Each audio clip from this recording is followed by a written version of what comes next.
Hello everyone. So I just finished watching Halo Infinite's new development update for August, and oh boy did we have some stuff to talk about. I'm sorry I look dirty, I haven't showered, I was not planning on making a video at 1:30 today, but we have to talk about this and we gotta get it out quick because whoo, Halo is all right, let's hop in. So I took a bunch of notes here and I'll do some light editing for this video, but let's start with the big stuff. Split screen multiplayer is launching on day one for Xbox. However, it will not be launching day one for PC. It is in the roadmap. They did not give an estimated date. Take that as you will. I know people like split screen multiplayer, so I know people are going to be a little bit upset about that, especially since it's something people have been asking for in MCC and we still don't have. So yeah, that kind of is what it is. Now, the next stuff. I don't even, you guys don't understand. It's so like, oh my God. I've been laughing since watching the video. And I know you might take that the wrong way, but let me just explain if you didn't watch the video. Campaign co-op is being delayed. Yes, you heard me right. Not campaign split screen. Co-op in the campaign is being delayed. That will not be at launch this holiday season. However, that is being aimed to be launched as part of Season 2. According to Joe Staten, this is due to the game having a non-linear experience. Besides multiplayer and obviously just straight up the campaign, I would argue campaign co-op is probably one of the most important aspects of Halo. How many memories do you guys have of playing campaign co-ops with your friends or family, whether it was online or split screen throughout the original trilogy or even Halo 4, maybe Halo 5 online? That's Halo. You play the campaign with your friends. I know people play through it solo, but you play it with your friends. That's the whole fun. You might play it once by yourself, but all of those repeated playthroughs with your friends. And yeah, I know someone's going to comment like, oh, I've played Halo CE 300 times by myself. Yes. You can play the campaign by yourself. It's still a lot of fun. But campaign co-op is not going to be at launch for a Halo game. I realize I'm really animated, but I just don't know what to say. I'm flabbergasted. This is crazy. There was certain features that we'll talk about that I wouldn't be surprised to see a delay of, but campaign co-op was not one of them. Yes, the game is pseudo open world and that changes it all, but campaign co-op, guys, not at launch. So let's move on to the next feature not at launch. Forge. It's Halo 5 again, motherfuckers, strap in! And not only is Forge not going to be at launch, it's not even slated until Season 3. And so Joe Staten did talk about how their seasons are going to be roughly 3 months. So if you expected a holiday release this year, which they are still on track for, 3 months later, we're going to get campaign co-op. I'd love in the comments for anyone to tell me a major game that added co-op as like a main feature later on. I am very curious if that's ever even happened before.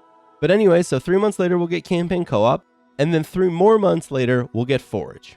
Whew, I don't even know what to tell you guys. That's insane. Not only are we just making the same mistakes as Halo 5 again, we've doubled down on those mistakes by cutting even more content. I understand Halo Infinite is a huge, massive game, and there is a global pandemic that has happened during the development of this game. I feel for 343, but as a Halo fan, that's rough. Now, I'm not going to say the game's going to die or anything like that, but we better all hope that the content that is there at launch absolutely slaps, because this is what happened to Halo 5. Halo 5 launched very, very shallow on content, and most of the player base fell off before that content even came out. I can't claim to know if that's going to happen again. I hope it doesn't.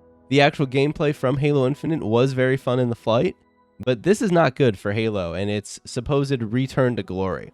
Obviously, Halo faces a different challenge that most games these days don't face, and that's the fact that it's a AAA game with an entire franchise of content and expectations behind it. When Apex Legends launched, as one of the biggest games right now, it mostly just launched with one thing, and that was the Battle Royale. However, Apex had the benefit of not having the expectations and content of an entire franchise behind it.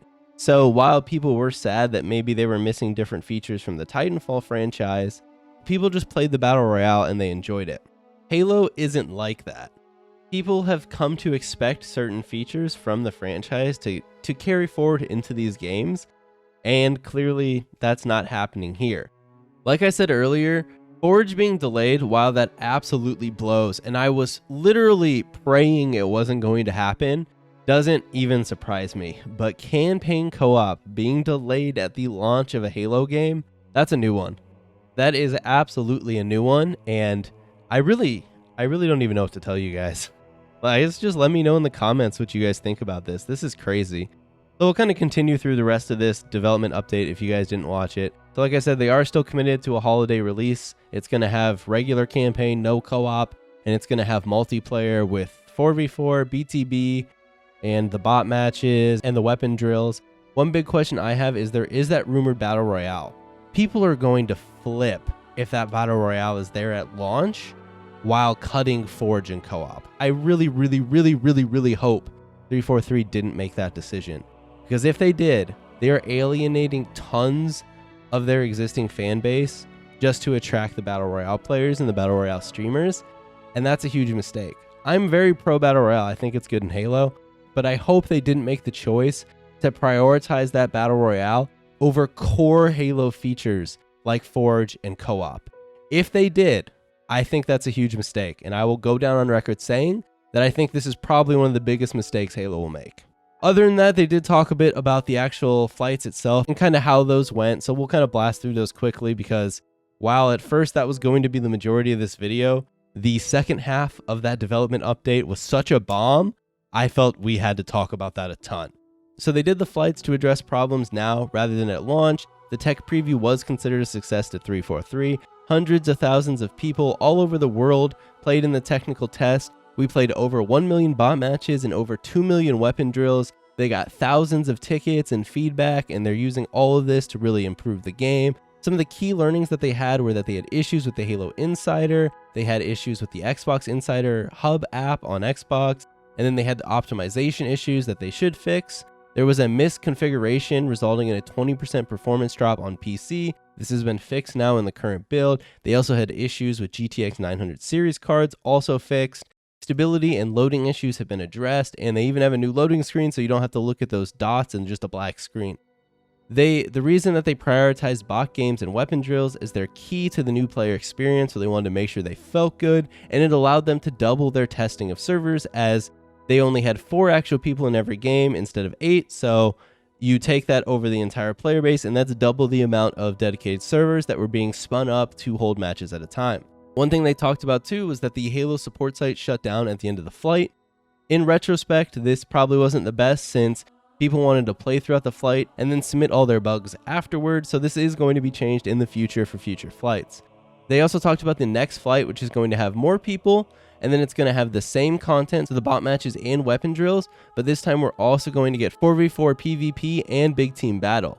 They also talked about how the flighting program will continue post-launch to test new features, similar to MCC, so I bet we'll get a flight to test co-op, and I bet we'll get a flight to test Forge. And that's pretty much it for the video. Let me know in the comments what you guys think this is going to do to Halo.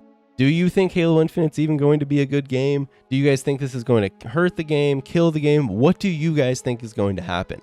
Personally, I think what's happening here is, as we've seen, the development for Halo Infinite has been very rocky, and Microsoft is tired of this game being delayed and they want it out. I think Microsoft is forcing the holiday release date, and that's why 343 has had to make the tough decision to cut all this content at launch. I'm sure they would much rather release a game with all the content there, but I have to imagine that probably just isn't a choice. I don't know if I'd want the game to be delayed more for the rest of this content to be in there at launch, but also not having campaign co-op is pretty weird. So I don't know. Let me know what you guys think in the comments below.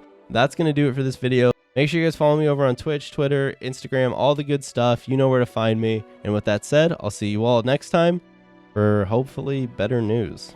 All right, bye guys.